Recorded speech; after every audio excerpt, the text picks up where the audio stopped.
Olá, olá, 31 de agosto de 2020. Confira as principais notícias desta segunda-feira. Caixa libera hoje auxílio emergencial para nascidos em setembro. Pesquisa aponta que comércio da capital começa a reagir depois de meses em queda. Projeto faz com que dinheiro pago à justiça beneficie famílias na Grande Ilha. E ainda, Defensoria Pública capacita educadores para perceber sinais de violência em crianças e adolescentes. Fique ligado na TV Difusora e tenha um bom dia, Maranhão.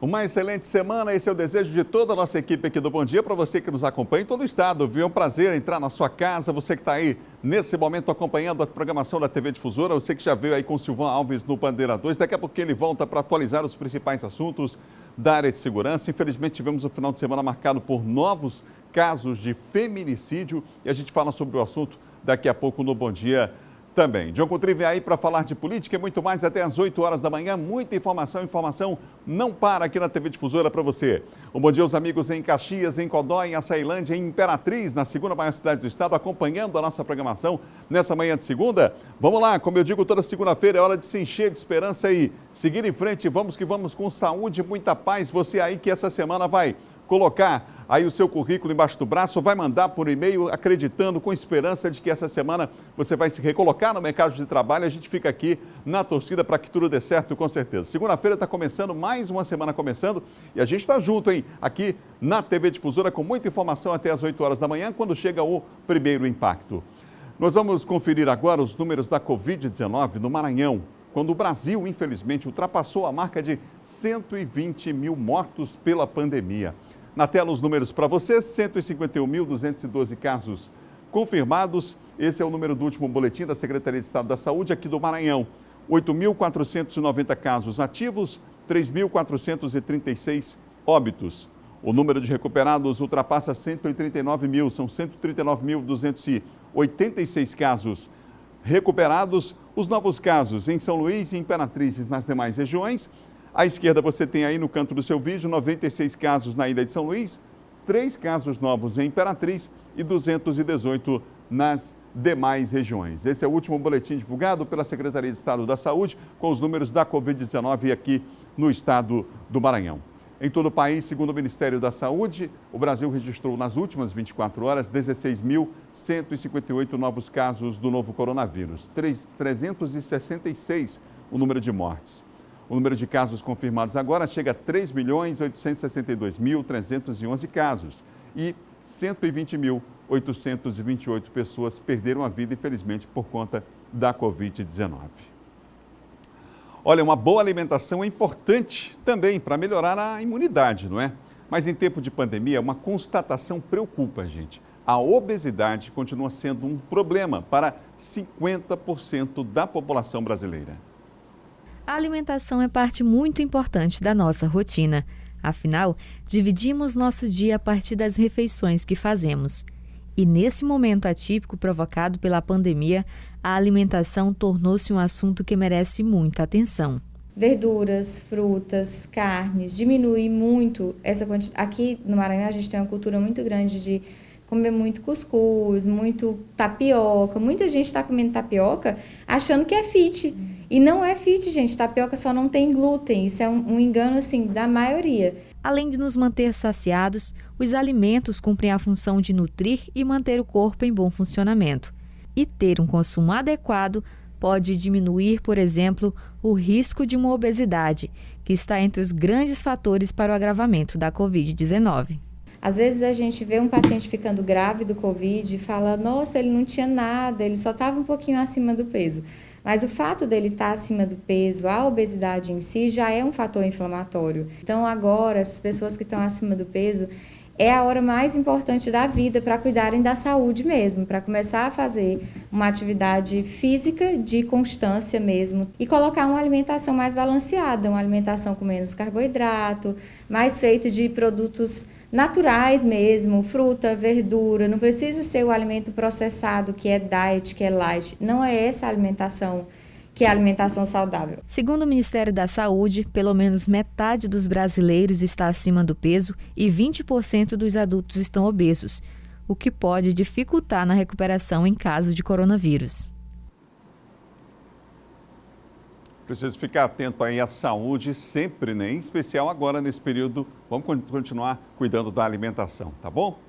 A Caixa acredita hoje o saque emergencial do FGTS para nascidos no mês de setembro. Nós vamos saber mais detalhes, que tem muita gente de olho nesse saque emergencial, com o nosso Eduardo Bueno, que está com a gente. Bueno, boa semana para você.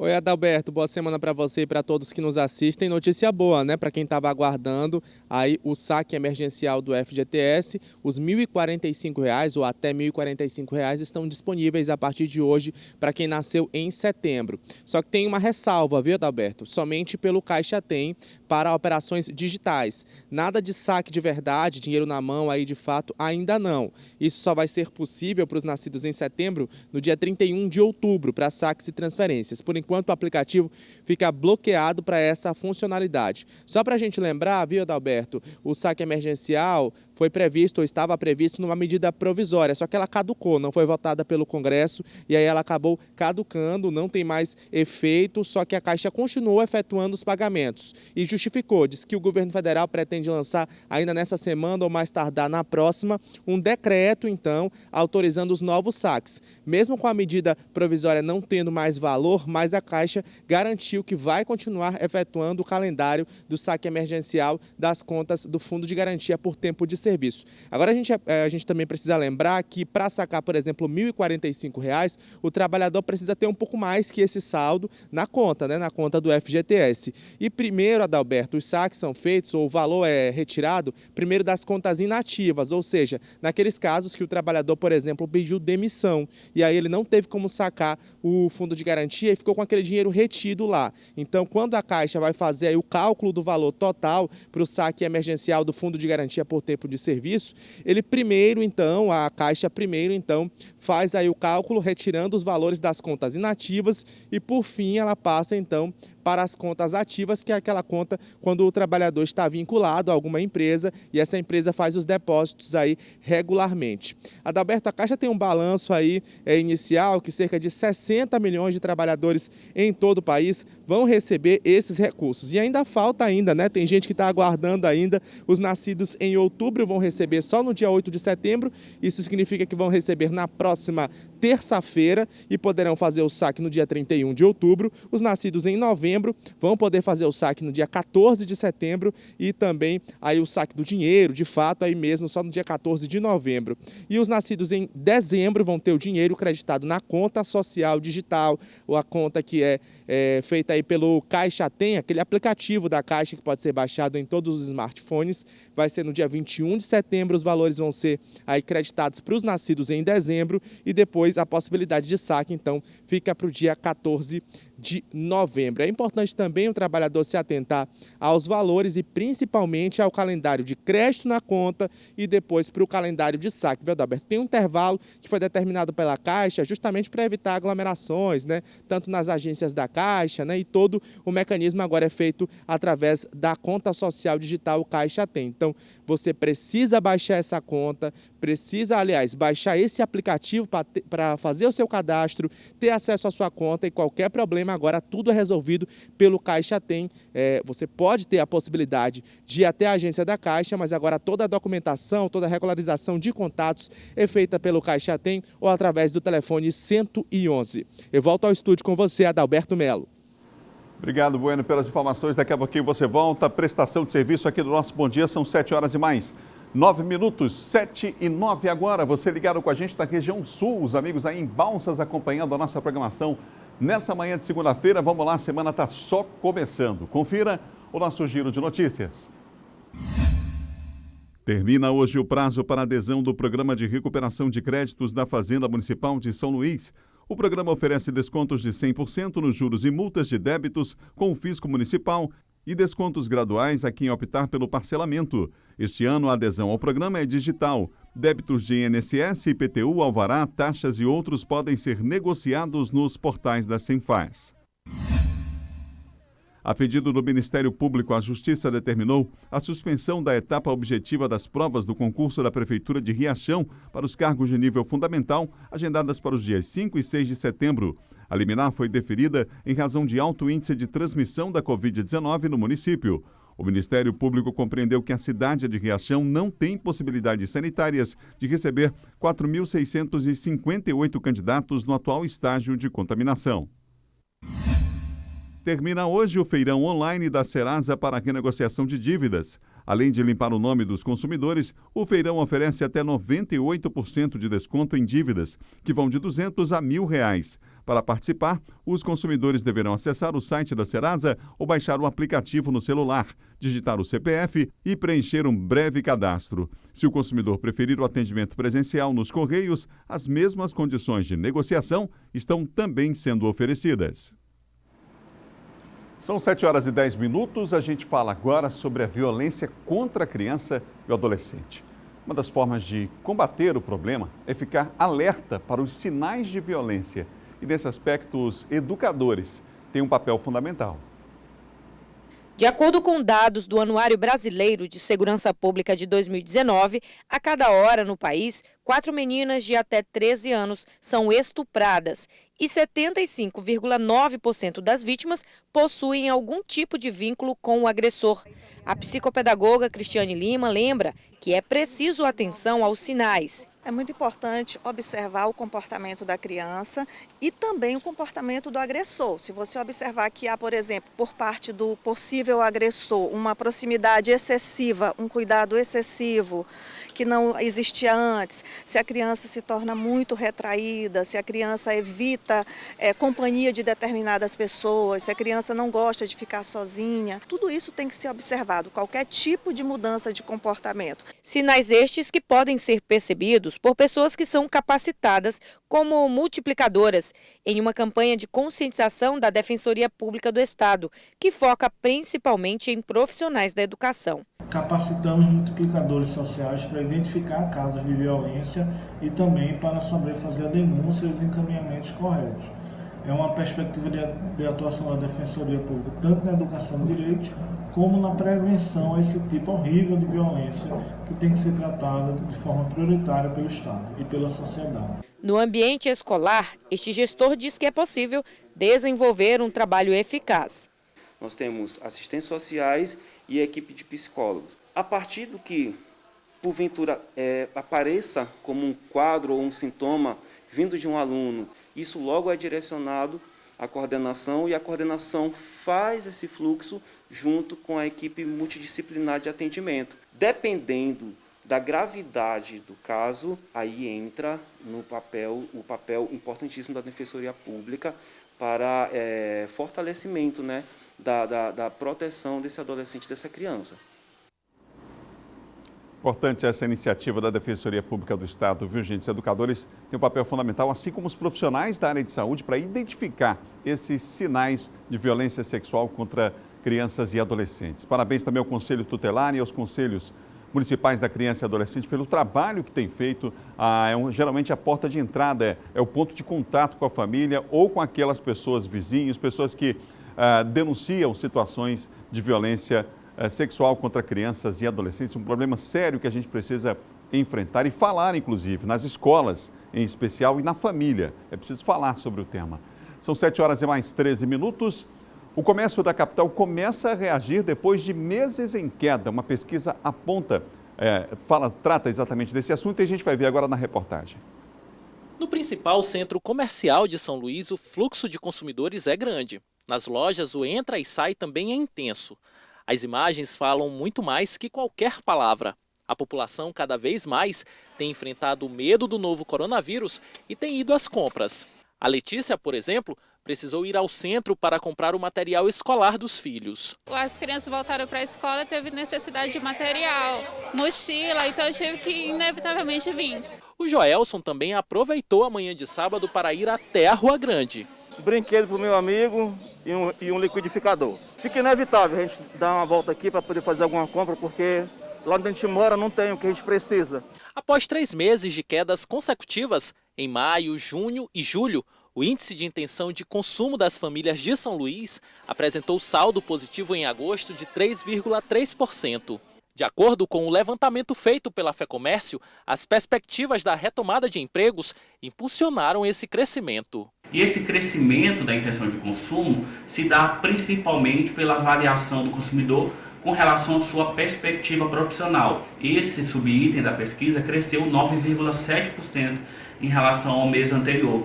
E isso se dá em um momento em que o Maranhão apresenta um segundo mês consecutivo de recuperação do mercado de trabalho. Só que na comparação com o mesmo período do ano passado, o indicador ainda apresenta uma retração de mais de 46%, reflexo dos impactos causados pela pandemia da Covid-19. No entanto, para os próximos meses, as expectativas de crescimento são positivas. A gente já mostra aí um sinal, aí, uma direção de recuperação da economia e até um otimismo, uma direção de otimismo para os próximos meses na nossa economia. Que bom, né? Aos poucos a gente não vai voltar ao normal, não vai ser assim, mas a retomada da economia é extremamente importante. Várias medidas foram tomadas no sentido dessa retomada com segurança, né? Com segurança é o que é mais importante. São 7 horas e mais 16 minutos, 7 horas e 16 minutos, você ligado aqui no Bom Dia Maranhão, nessa manhã de segunda-feira. Olha, um novo aplicativo de mobilidade urbana chegou para ficar na capital maranhense. Vantagens para usuários e também para motoristas. Há 8 anos trabalhando como taxista em São Luís, João Nascimento agora é mais um dos motoristas credenciados da Yetgo. Segundo ele, o aplicativo só veio agregar nos seus ganhos diários. É bom, traz mais segurança ao taxista, né?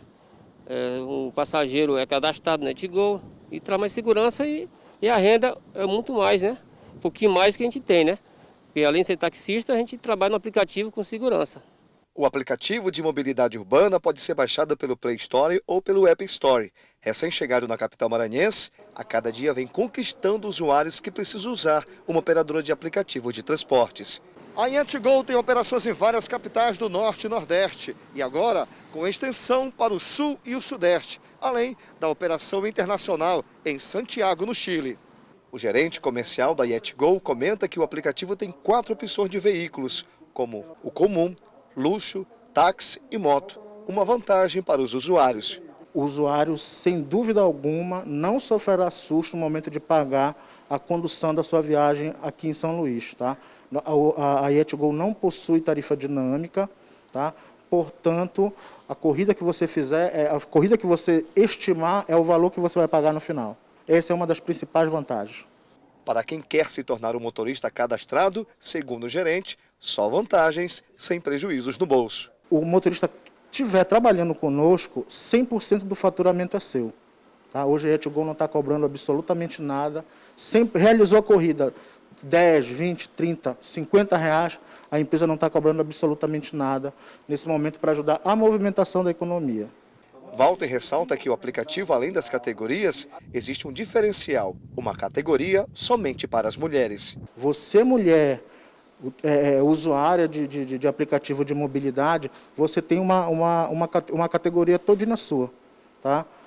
Por questão de segurança, você vai lá e escolhe ser conduzida por uma outra mulher. São 7 horas e mais 18 minutos, 7h18. No próximo bloco, o Silvio Alves atualiza os principais assuntos da área de segurança.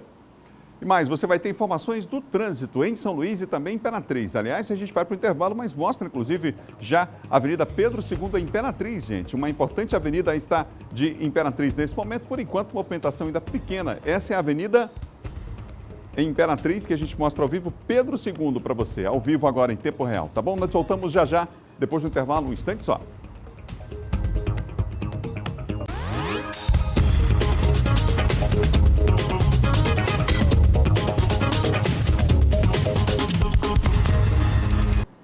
Você ligado no Bom Dia Maranhão, são 7 horas e mais 22 minutos, 7h22, você ligado aqui no Bom Dia nessa segunda-feira, a semana está só começando. Vamos ver como é que está o trânsito agora em tempo real aqui na capital maranhense. A gente começa pela rotatória do Calhau nesse instante. Olha só, a imagem está mostrando para você, a movimentação já começa a aumentar aí nesse ponto da cidade, mas por enquanto tranquilo. A produção me confirma que não há, nesse momento, nenhum acidente, não há lentidão no trânsito. Nesse momento é a informação que a produção me passa. Vamos para o segundo ponto aqui na capital. A gente mostra para você a área Itaquibacanga. Um abraço aos amigos que nos acompanham nesse momento aí na área Itaquibacanga, acompanham o nosso Bom Dia Maranhão nessa manhã de segunda-feira. Área Itaquibacanga, pista da direita segue no sentido Bacanga, pista da esquerda no sentido contrário, portanto, trânsito nesse momento está tranquilo, pode-se dizer, normal para o horário nesse instante, né? Vamos agora mostrar mais uma... Olha só, olha como é que está o trânsito pesadíssimo na Avenida Jerônimo de Albuquerque. Essa avenida está sofrendo intervenções, inclusive de melhoria. São 3 etapas, daqui a pouquinho a gente vai mostrar uma reportagem sobre o assunto. Pedestre ali atravessando na faixa e aí o motorista também respeitando o momento de passagem do pedestre, você viu na imagem. Pista da direita sentido Angelim, pista da esquerda sentido Coama. Trânsito pesado nesse momento na Avenida Jerônimo de Albuquerque. Lembrando que já temos aí a volta às aulas, né? Em parte aí da rede privada. Portanto, na rede pública não há informação ainda sobre esse assunto, mas na rede privada já aquele sistema híbrido funcionando e muitas escolas já voltando também no atendimento presencial. Vamos para outra avenida agora da cidade, vamos mostrar a Avenida Guaxinduba. Aí está o centro da capital maranhense, acesso ali ao Parque do Bom Menino. Imagem em tempo real você tem do trânsito nesse instante da Secretaria Municipal de Trânsito e Transportes, o vídeo monitoramento aqui em São Luís. E você tem imagens, portanto, do trânsito tranquilo nesse momento no centro da cidade, assim que começa a semana em São Luís. Imagens em tempo real para você, prestação de serviços aqui do nosso Bom Dia, hein? São 7 horas e mais 24 minutos, 7 horas e 24 minutos. Vamos ver como é que está o trânsito agora em outra cidade, na segunda maior cidade do estado, Imperatriz. Essas imagens que você vê nesse momento são em tempo real, claro que está todo mundo ainda, né? A cidade daqui a pouco vai entrar no seu ritmo normal e por isso o trânsito é tranquilo nesse momento aí na rua Luiz Domingues, cruzamento com a rua Bahia, em entroncamento aí em Imperatriz. Portanto, um ótimo dia aos amigos na segunda maior cidade do estado, você que está aí passando aí de bicicleta, os amigos que estão em casa, o comércio daqui a pouco funcionando, né? E a gente abraçando o pessoal aí na região Tocantina, acompanhando a nossa edição do Bom Dia Maranhão. Um ótimo dia para você. Eu falei ainda há pouco que uma das principais avenidas da capital está recebendo intervenções. E é verdade, o objetivo é aumentar a fluidez do trânsito na Avenida Jerônimo de Albuquerque, que a gente mostrou agora há pouco imagens em tempo real. A obra lá foi dividida em 3 etapas. Vamos ver como é que está. O bloqueio da via foi para avançar as obras, que estão divididas em 3 trechos. A alteração provisória neste ponto foi para fazer mudanças em 1.062 metros de comprimento. O alargamento aqui da Jerônimo de Albuquerque está sendo feito em 3 etapas. A primeira já encerrou, foi de 500 metros. A segunda etapa é exatamente neste ponto. E depois vai para o retorno do bairro Coab, onde vai ser feito um sistema de alças. Todas as intervenções têm o mesmo objetivo, que é dar mais fluidez ao trânsito. Nesta segunda etapa, haverá uma ampliação de 5 metros na largura, sendo 3,5 de pista e 1,5 de passeio. Eu creio que vai viabilizar um pouco, né? Mas se fosse por completo, né? Mas abre um pedaço, aí eu chego na frente e engarrafa de novo, aí, entendeu? Fica difícil, mas vai viabilizar um pouquinho. Na terceira etapa, haverá a substituição da rotatória da Coab por um sistema de alças semelhantes às que já existem na região entre a entrada do bairro Bequimão e o elevado da Coama. E isso vai criar um eixo contínuo entre a Avenida Jerônimo de Albuquerque e a Avenida Casemiro Júnior.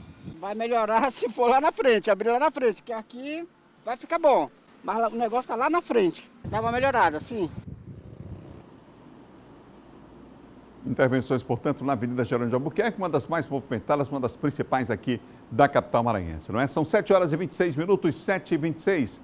Agora nós vamos falar sobre um caso lamentável que aconteceu em Imperatriz. Um homem matou a ex-mulher, a ex-cunhada, e em seguida tirou a própria vida. É lamentável mesmo.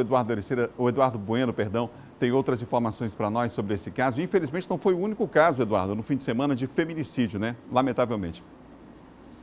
Pois é, Adalberto, lamentavelmente esse não foi o único caso, mas falando sobre esse caso lá da cidade de Imperatriz, ele aconteceu no bairro Novo Horizonte.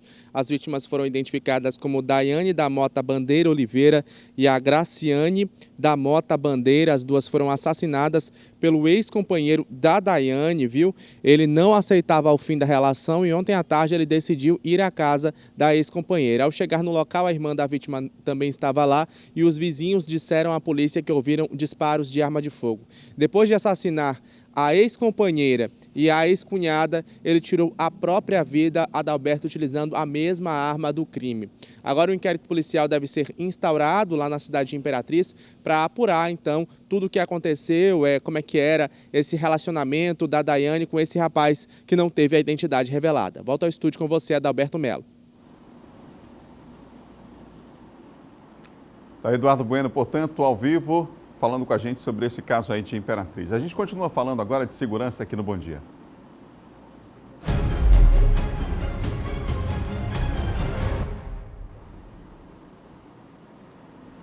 Está comigo aqui Silvan Alves. Silvan, é um caso que chama a atenção, mas infelizmente uma história que se repete. E é triste, realmente lamentável. E esse ano, a gente, pelas informações, e se a gente parar para ver a estatística, são vários casos semelhantes a esse daí, né? Que o cidadão, infelizmente, comete um ato brutal desse e, em seguida, continua com outro ato brutal. A gente sempre que fala sobre esse assunto, gente, ressalta aqui, viver vale a pena e é importante enfrentar cada dificuldade do dia a dia. E precisamos mudar essa cultura machista, Silvan, que continua matando e matando muito. Sim, pois é, matando muito. Infelizmente, o homem ele se sente ainda, né, como se a mulher fosse propriedade sua. E aí o fim do relacionamento acaba, infelizmente, gerando situações como essa, né? Como você muito bem frisou, não é um caso isolado, né? São vários casos, se você vai elencar aí no decorrer do ano, são vários casos que, infelizmente, terminam dessa forma, terminam dessa maneira. Há uma série de aspectos que acabam contribuindo com isso, né? Às vezes a mulher não acredita e ainda não denuncia, não é? Ela não acredita que isso pode ter um desfecho fatal e que ela pode perder a vida por isso, ela às vezes não denuncia e aí isso também acaba dificultando a ação de toda essa rede de controle que nós temos hoje, como por exemplo lá na cidade de Imperatriz, onde ocorreu essa tragédia, aí nós temos agora recém-inaugurada a Casa da Mulher Maranhense, né, que está lá para atender justamente esses casos aí. Lembrando que muitas vezes é um tema complexo, né? A mulher não denuncia por dependência financeira do marido, o medo também que é muito grande. É uma situação que é realmente complexa. Então, muitas vezes essa denúncia não acontece por vários motivos, né? Por vários outros, por fatores outros. São 7h29. Silvan, um duplo feminicídio seguido de suicídio, foi isso que a gente falou agora há pouco, mas tivemos um outro caso de violência contra a mulher no final de semana, né? Nós tivemos também um outro caso, que foi na cidade de Grajaú. Lá na cidade de Grajaú, isso foi na sexta-feira, o indivíduo lá, que seria o ex-companheiro, também insatisfeito com o término do relacionamento, ele atentou contra a vida da companheira. Ele não foi preso, acabou conseguindo fugir e foi instaurado um inquérito na delegacia para apurar também esse caso que acabou acontecendo lá em Grajaú. Silvan, uma menina de 1 ano e 8 meses que não foi identificada foi salva por um sargento da Polícia Militar após se afogar em uma piscina. Onde que aconteceu isso? Isso aconteceu lá na cidade de Caxias. A família estava de passagem, eles são de São João do Sota, cidade ali próxima, e foram se divertir num clube lá onde tinha uma piscina, um bar, uma espécie de um bar que tem uma piscina, e lá no descuido da tia e da mãe, a criança acabou caindo na piscina. Esse é o sargento Freitas, da Polícia Militar, sargento Lopes, da Polícia Militar do Estado do Maranhão, sargento Lopes, ele adotou lá os procedimentos. A criança foi primeiro levada para o hospital, lá do povoado Brejinho, lá não tinha atendimento. E aí eles foram com a criança desacordada para a companhia da Polícia Militar do Estado do Maranhão. E lá o sargento Lopes, acompanhado lá pelos policiais, fizeram um procedimento, né, de reanimação. A criança voltou a respirar, né, e já ali nos braços da mãe, a criança já é totalmente recuperada. Né, imagina o desespero dessa mãe. Imagina o desespero da mãe. E aí a Polícia Militar do Estado do Maranhão, que tem sempre feito esse tipo de trabalho, é um trabalho de rotina, faz parte da rotina do policial. Você vê aí inúmeros casos aí que não são divulgados, mas é rotina o policial que tem conhecimento, né, de primeiros socorros fazer esse tipo de atendimento também. Vale aquele ditado que o pessoal antigo dizia, né? Criança tem hora que cega a gente, mas, né? Sim, Rápido, tem que não pode descuidar, uma tempo, fração de tempo segundos. O tempo todo tem que estar atento. Parabéns aí à Polícia Militar, ao policial que fez esse atendimento. Outra coisa importante, Silvana, é que a gente possa, em geral, fora daqui, a gente tem esse hábito aqui no Brasil, nós temos muito isso, que é fazer esses cursos de primeiros socorros. Porque uma hora dessa, você está próximo, pode auxiliar, né? Fazendo da forma correta, claro, isso, exatamente. O atendimento. Né? Então, Bem vale lembrado. aí também essa dica para que esses cursos de primeiros socorros a gente possa fazer e possa, de fato, salvar vidas. Né? Com certeza. Silvana, uma reviravolta na investigação da morte de um homem a golpes de picareta lá em Imperatriz. Meu Deus, que coisa.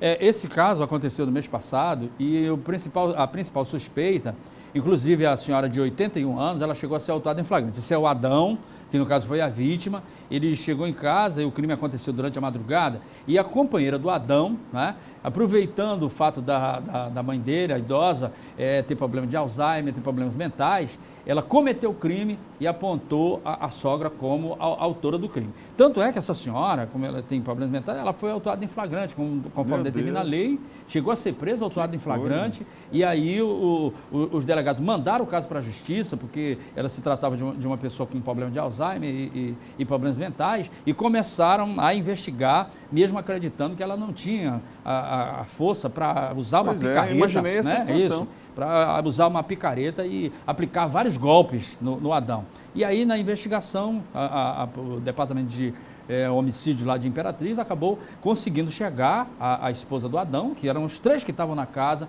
e aí, por último, ela acabou confessando que realmente foi ela a autora do crime, matou o marido quando ele estava dormindo e acabou botando a culpa na sogra.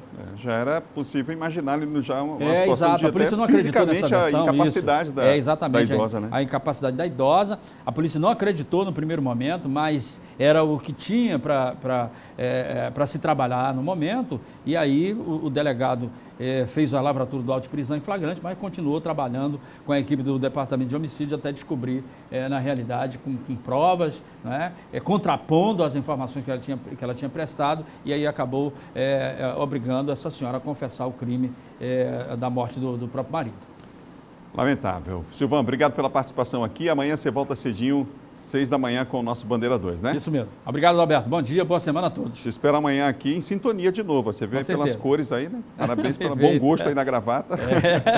Obrigado, viu, Silvana? Boa semana. Obrigado, Alberto. É o nosso Silvana Alves, sintonizadíssimo aqui com o nosso Bom Dia, né? Mais sintonia do que isso é impossível. São 7h34, você ligado com a gente. Pessoal, vocês já baixaram aí o aplicativo da YetGo? Ainda não? Pois olha, vai rapidinho na Play Store ou na App Store e baixa logo. Você vai poder ir e vir com toda a segurança e conforto com motoristas tops de linha e com uma das maiores empresas de aplicativo de mobilidade urbana do Brasil. É só procurar pela YetGo com Y na Play Store ou App Store e aí pronto. Se puder, fique em casa, mas se não der, vá de YetGo. São 7h35 agora, 7h35. No próximo bloco, conheço o projeto Justiça pela Comunidade. É um projeto bem interessante que tem auxiliado várias famílias aqui na Grande Ilha. A gente vai falar como daqui a pouquinho. E John Coutrin vem aí falando das definições do MDB, do PSDB, de olho nas eleições de novembro. A movimentação está intensa, gente. Imagens ao vivo você tem agora nesse instante aqui da capital maranhense, olha só. Nossa viatura aí em movimento na Avenida dos Franceses, próximo ali à antiga rodoviária aqui de São Luís. Nós voltamos já com Bom Dia, um instante só, um abraço aos amigos aí da Alemanha, acompanhando a nossa programação no bairro da Alemanha aqui na capital.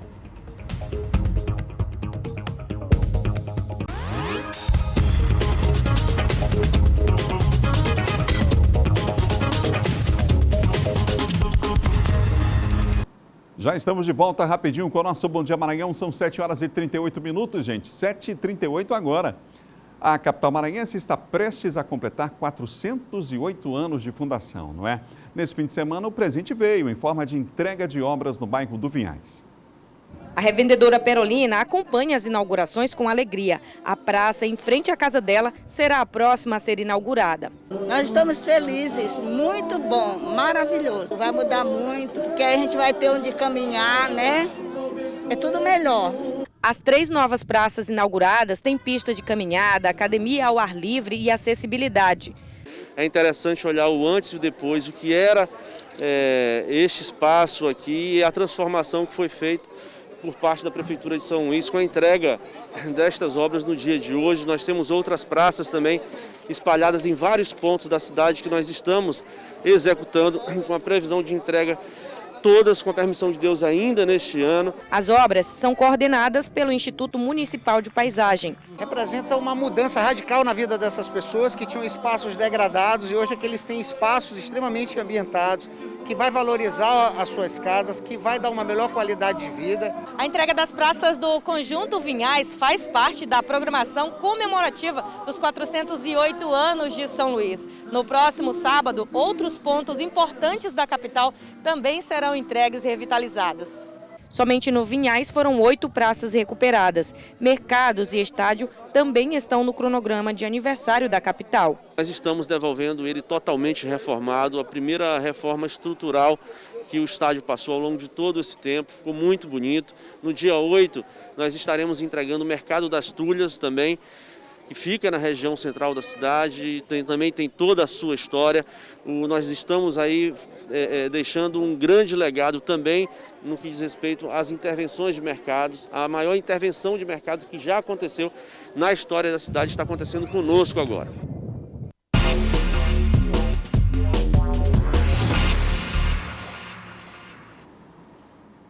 Comigo, nosso colunista de política, Diogo Coutrin. Final de semana geralmente é tranquilo, mas foi movimentado, João, na política? Foi, Adalberto. Boa semana a você. Próxima eleição é isso mesmo, né? Tá chegando a eleição, chegando no mês de setembro já. Uma boa semana a todos, isso mesmo. Começando pelo caso do PSDB. O PSDB, nós falamos na sexta-feira que o partido iria decidir qual rumo tomar aqui em São Luís e definiu, Adalberto, o PSDB, os tucanos irão apoiar o pré-candidato Eduardo Braide, que é do Podemos. Isso foi definido em coletiva, convocado pelo diretório do PSDB aqui em São Luís. E Adalberto, o presidente municipal, o ex-vereador Roberto Rocha Júnior, ele comentou, né? Primeiro ele elencou os motivos do PSDB, que tinha o pré-candidato, o Wellington do Curso, não ser o candidato do partido. Ele elencou o seguinte: primeiro destacou, partindo da premissa de que é necessário união das oposições, da oposição, para tentar vencer a eleição no primeiro turno. Segundo o presidente municipal do PSDB, pesquisas que eles fizeram, né, mostram que Eduardo Braide tem essa possibilidade, né, que ele pode vencer as eleições se todos estiverem unidos em torno dele, né, os partidos de oposição hoje. Segundo, que as pesquisas que o PSDB fez mostram Eduardo Braide com pouca rejeição, com possibilidade de crescimento, na qualitativa também, não só na quantitativa, mas na qualitativa também, Eduardo Braide aparece bem. Então há essa possibilidade dele vencer no primeiro turno, de vencer no primeiro turno. Esse foi um dos motivos. O outro foi o acordo feito, a aliança feita ainda, um pré-compromisso, ainda na eleição de 2018, onde o Eduardo Braide abdicou de ser candidato a governador para apoiar o Roberto Rocha do PSDB, e naquela época lá eles fizeram um acordo para que nas eleições municipais deste ano, em troca, né, retribuísse o apoio aqui em São Luís, ou seja, o PSDB apoiasse o Eduardo Braide e fizesse, portanto, aliança hoje com Podemos. Então, com isso, o deputado Wellington do Curso está fora das eleições como candidato a prefeito. Aí você pode perguntar, mas ele não pode mudar de partido, não pode sair do PSDB, não pode se candidatar para outro partido? Não pode mais. Pela legislação, já terminou. Não há mais prazo, né? Não há mais prazo para isso. Então, ele está fora das eleições. O Wellington do Curso está fora das eleições. O Wellington alega que o senador Roberto Rocha conversou com ele ainda em março deste ano e disse que ele seria o pré-candidato, mas o Roberto Rocha, por outro lado, né, o Roberto Rocha, os aliados dele, justificam que não, que desde o ano passado já haviam indicativos, sinalizações da possibilidade do PSDB fazer aliança com o Podemos. Ou seja, o que ele quis dizer, Adalberto? Que o PSDB poderia ter um pré-candidato, né? Lança o Wellington como pré-candidato, vê a viabilidade dele, não quer dizer que você é pré-candidato, que vai ser candidato, né? Você coloca o nome, isso vai ser avaliado mais na frente. Então, colocou-se o nome do Wellington como pré-candidato, e aí agora entendeu, o PSDB, que o melhor caminho seria uma aliança com o Eduardo Brade. Então agora é o seguinte, o Wellington deve dar uma entrevista hoje ao Ponto e Vírgula, aqui 6 horas da tarde na Difusora FM, e ele deve falar da possibilidade de apoiar um outro candidato, né? Foi oferecido a ele a vaga de vice do Eduardo Brade, mas dificilmente, né, como ele disse, mataram um sonho, né? Ele falou, mataram um sonho. Dificilmente ele deve, nesse momento, declarar apoio para o Brade. Pode ser que ele apoie um outro candidato, ele já vem conversando com outros pré-candidatos, talvez ele tome um outro rumo aqui nas eleições da capital.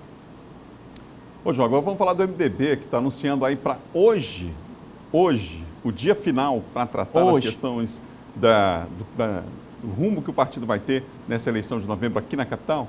Hoje, Adalberto. Hoje não tem mais outra data, né? Já foi convocada essa reunião do diretório do MDB aqui em São Luís, justamente para definir aí quem será o candidato apoiado pelos MDBistas na capital. Até sexta, sábado, estava praticamente certo o apoio do MDB ao pré-candidato Carlos Madeira, o ex-juiz federal Carlos Madeira. Mas há também, Adalberto, conversações da direção nacional, né, que envolve também a direção nacional do MDB com outros partidos. E pode acontecer, ter acontecido que uma reviravolta, né, para apoiar um outro candidato, porque os dois nomes ali colocados no MDB como preferenciais eram o doutor Carlos Madeira e o deputado Neto Evangelista, do Democratas. Então, hoje serão desses dois nomes. A priori, antes do final de semana, era o doutor Carlos Madeira, né, ex-juiz federal, candidato do Solidariedade. Mas isso tudo pode mudar dentro dessas conversações a nível nacional, na instância local praticamente definido, mas a nível nacional e também a bancada federal vão ter vez e voz e vão opinar também em relação a esse candidato que será anunciado hoje. Então o MDB define o seu pré-candidato, né, define o seu candidato que será apoiado nas eleições, hoje a partir das 10 horas da manhã, numa reunião que acontece na sede do diretório com a presença das principais lideranças políticas do partido. Importante frisar, MDB anunciando seu candidato, falta apenas um partido, Adalberto, né, se posicionar, que é o Partido dos Trabalhadores, que até agora não tem uma definição também, que depende de uma conjuntura, depende de uma conversa nacional entre PT e PCdoB. Obrigado, viu, João? Amanhã a gente se encontra aqui novamente. Até amanhã. João Coutrinho, nosso colunista de política aqui do Bom Dia. Você ligado com a gente nessa segunda-feira, a semana está só começando. São 7 horas e mais 47 minutos, 7h47.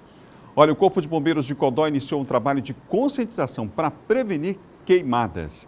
Segundo dados do Instituto Nacional de Pesquisas Espaciais, só no mês passado, o número de incêndios cresceu mais de 70% em relação ao mesmo período de 2019. Vamos ver. Em Codó, várias queimadas estão acontecendo de forma criminosa. Algumas em grandes terrenos baldios, outras em pequenos locais próximo a residências. Um perigo que aumenta a cada dia neste período de seca. O Corpo de Bombeiros Militar de Codó e autoridades da cidade estão buscando a criação da rede preventiva contra queimadas. Programa este que irá ajudar consideravelmente os mais prejudicados com incêndios criminosos. No sentido de conscientizar as pessoas nessa campanha de extrema importância, nesses tempos de altas temperaturas, ventos muito fortes e umidade baixa relativa do ar.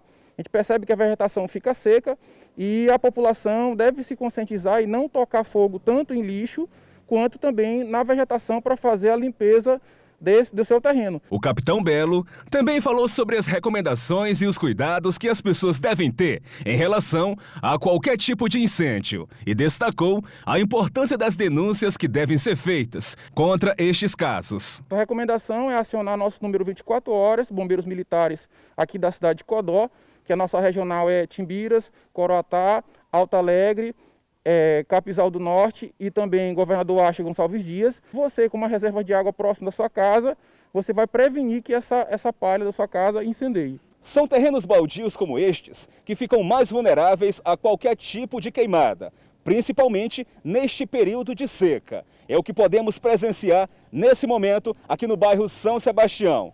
algo principalmente que tem preocupado as autoridades neste período de seca. E sem dúvida alguma, tem preocupado diversos moradores.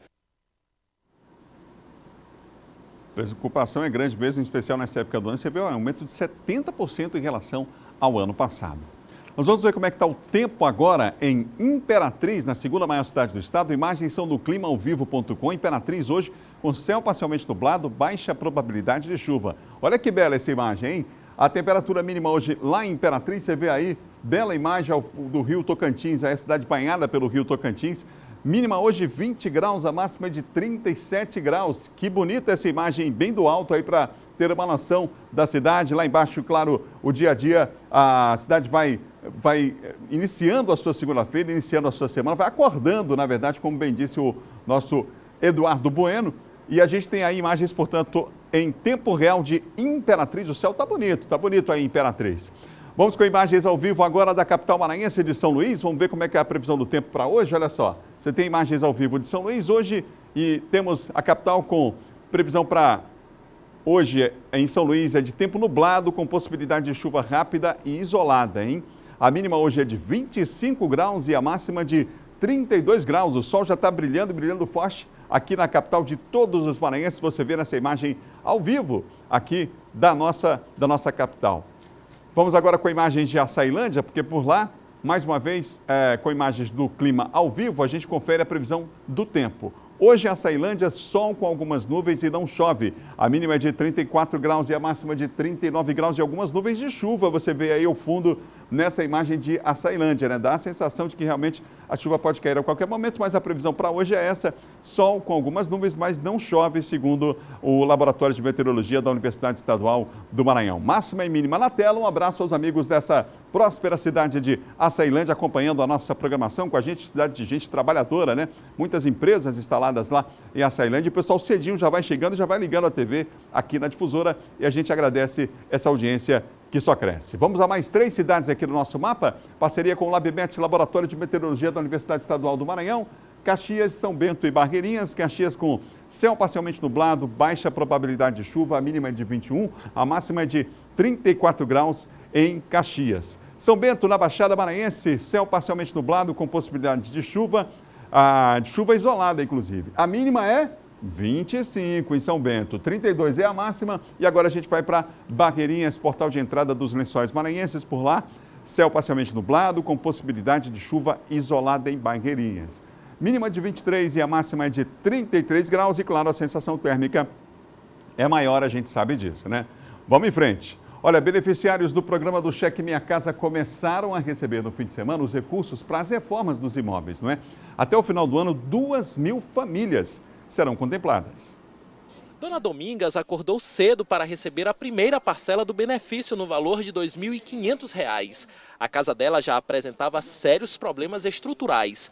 Agora ela vai conseguir, enfim, reformar o imóvel. Está precisando dessa reforma, as paredes estão tudo rachadas. Mora eu, meu marido e um filho especial. Dona Ivanilde também recebeu o cheque neste sábado. Há algum tempo, a aposentada tenta terminar a reforma da casa dela. Com o benefício, agora será possível. Eu vinha pedindo a Deus para poder terminar a minha casa, que está pela metade. E sem condição, que o meu senhor ainda não é aposentado, só o meu...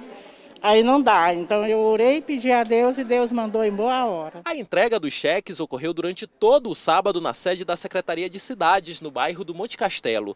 Até dezembro desse ano, o programa Cheque Minha Casa beneficiará 2.000 famílias de baixa renda residentes na Grande Ilha com um cheque de R$ 5.000, valor pago em 2 parcelas, para que possam garantir a aquisição de materiais de construção para a reforma das casas. Nessa primeira etapa, 1.000 famílias receberão o Cheque Minha Casa. A CECID, como todas as secretarias e como deve fazer toda a população de São Luís e do nosso estado do Maranhão, tem que cumprir os decretos da Secretaria de Saúde.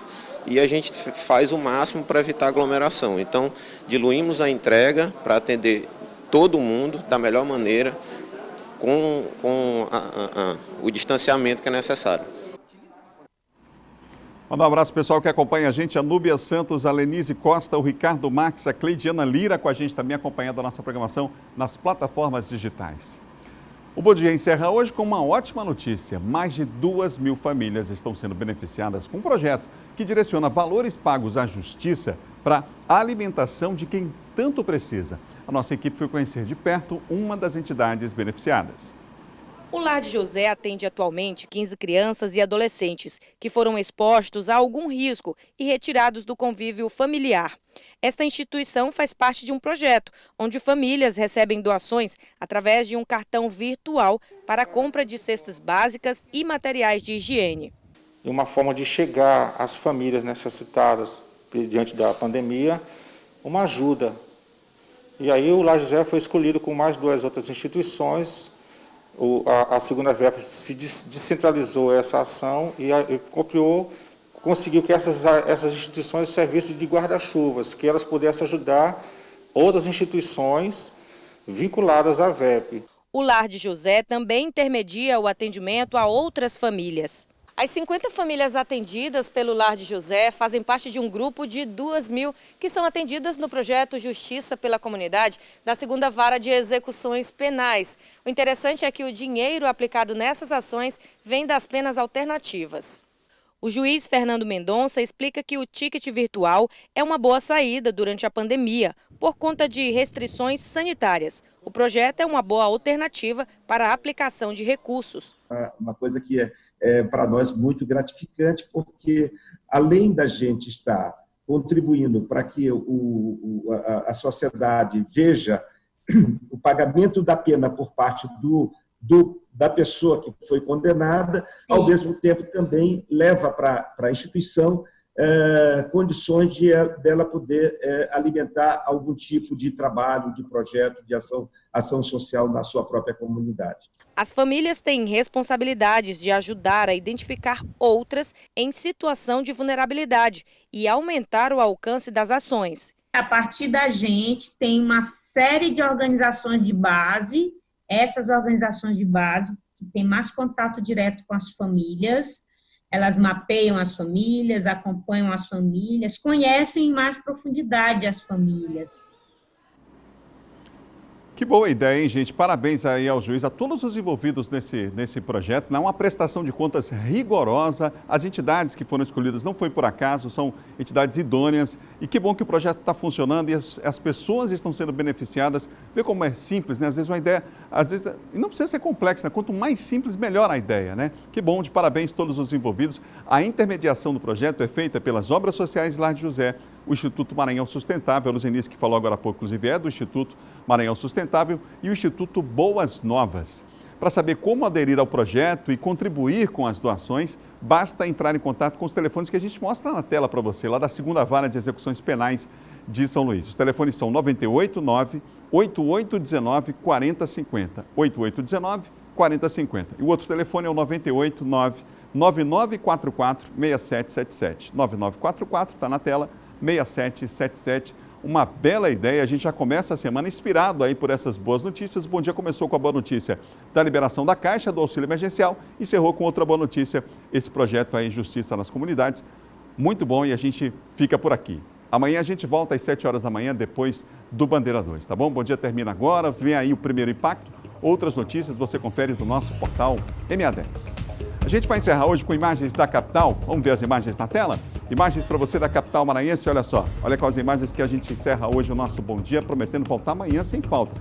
Esse é o bairro da Liberdade, portanto não há previsão de chuva para hoje, o céu está aí, o sol já está brilhando, temperatura lá em cima na capital de todos os maranhenses, e amanhã a gente volta com muita informação, outras notícias para você aqui no nosso Bom Dia. Boa segunda-feira, se for sair de máscara, não esqueça, hein? Pandemia continua. Muita paz, muita saúde para você e sua família nessa semana que está só começando. Tchau, tchau. Até amanhã.